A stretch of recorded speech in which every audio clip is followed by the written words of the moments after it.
এবারে বিস্তারিত। ৯ দফা বাস্তবায়নের দাবিতে দেশের বিভিন্ন মহাসড়ক অবরোধ করে আজও বিক্ষোভ করেছে আন্দোলনরত শিক্ষার্থীরা। তাদের সঙ্গে শিক্ষক, আইনজীবী এবং শ্রমিক সহ বিভিন্ন পেশার মানুষদেরও দেখা গেছে। ফরিদপুরে বিক্ষোভ চলাকালে সংঘর্ষ হয়েছে। কুমিল্লায় কয়েকজন গুলিবিদ্ধ এবং রাজশাহীতে এক সাংবাদিক আহত হয়েছেন। ডেস্ক রিপোর্টে বিস্তারিত। কুমিল্লায় বিক্ষুব্ধ শিক্ষার্থীদের সঙ্গে আওয়ামী লীগের নেতাকর্মীদের সংঘর্ষ হয়েছে।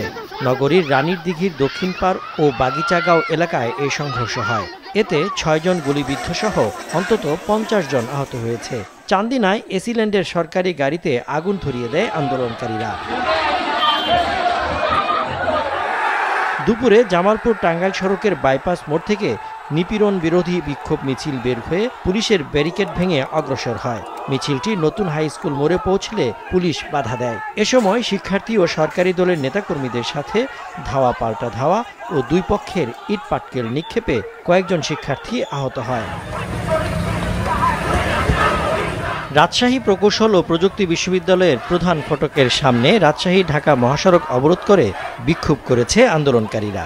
সকাল 10:30 থেকে ছাত্রছাত্রীদের পাশাপাশি শিক্ষক, আইনজীবী ও শ্রমিক সহ বিভিন্ন শ্রেণী পেশার মানুষকেও স্লোগান দিতে দেখা যাচ্ছে। ৯ দফা দাবিতে বৈষম্য বিরোধী ছাত্র আন্দোলনের ব্যানারে রংপুরে বিক্ষোভ ও পদযাত্রা করেন শিক্ষার্থী সহ বিভিন্ন স্তরের মানুষ। ফরিদপুরে পুলিশের সঙ্গে শিক্ষার্থীদের সংঘর্ষ হয়েছে। বেলা 11:30টায় দুপক্ষের সংঘর্ষে শহরের ভাঙামোড় এলাকা রণক্ষেত্রে পরিণত হয়। শিক্ষার্থীদের সাথে সাধারণ মানুষ যুক্ত হয়ে ফরিদপুর মেডিকেল কলেজ হাসপাতাল ও আশেপাশের গলি থেকে বের হয়ে সড়কে জমায়েত হয়। তারা মিছিল নিয়ে ভাঙামোড়ের দিকে অগ্রসর হলে পুলিশ বাধা দিলে দুপক্ষের মধ্যে সংঘর্ষ বাধে। সব শিক্ষা প্রতিষ্ঠান খুলে দেওয়া সহ ৯ দফা দাবিতে সারা দেশের মতো চট্টগ্রামেও বিক্ষোভ সমাবেশ করেছে শিক্ষার্থীরা। এতে অংশ নেয় চট্টগ্রামের বিভিন্ন বিশ্ববিদ্যালয়, কলেজ ও মাদ্রাসা সহ বিভিন্ন শিক্ষা প্রতিষ্ঠানের শিক্ষার্থী ও শিক্ষকরা। নারায়ণগঞ্জের চাষারার শহীদ মিনার ও বিজয় স্তম্ভের সামনে বিভিন্ন কলেজের শিক্ষার্থীরা অবস্থান নিয়ে বিক্ষোভ মিছিল করে।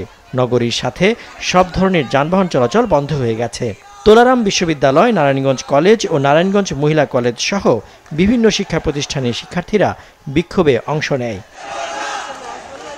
টাঙ্গাইল শহরে প্রেস ক্লাবের সামনে থেকে বিক্ষোভ মিছিল বের হয়ে বিভিন্ন সড়ক প্রদক্ষিণ করে একই স্থানে গিয়ে সমাবেশ করে শিক্ষার্থীরা। এ সময় শহরের বেশিরভাগ সড়কে যান চলাচল বন্ধ হয়ে যায়।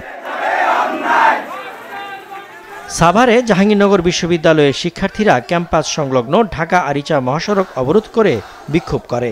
বিশ্ববিদ্যালয়ের শিক্ষার্থীদের সাথে সাভারের আশেপাশের বিভিন্ন শিক্ষা প্রতিষ্ঠানের শিক্ষার্থীরাও যোগ দেয়। শিক্ষার্থীদের দাবির প্রতি সমর্থন জানিয়ে খুলনায় শিক্ষকদের একাংশের মানববন্ধন হয়েছে। বেলা 12:30টায় খুলনার শিববাড়ি মোড়ে এ কর্মসূচি পালিত হয়। পাবনাতেও বিক্ষোভ মিছিল ও সড়ক অবরোধ করে শিক্ষার্থীরা। দুপুরে পাবনা সরকারি এডওয়ার্ড কলেজ থেকে একটি বিক্ষোভ মিছিল নিয়ে মধ্য শহরের ট্রাফিক মোড়ে এসে প্রায় 2 ঘন্টা সড়ক অবরোধ করে রাখে। সিলেটে দুপুরে শহরের কেন্দ্রীয় শহীদ মিনারের সামনে মানববন্ধন করেছেন শিক্ষক ও অভিভাবকরা।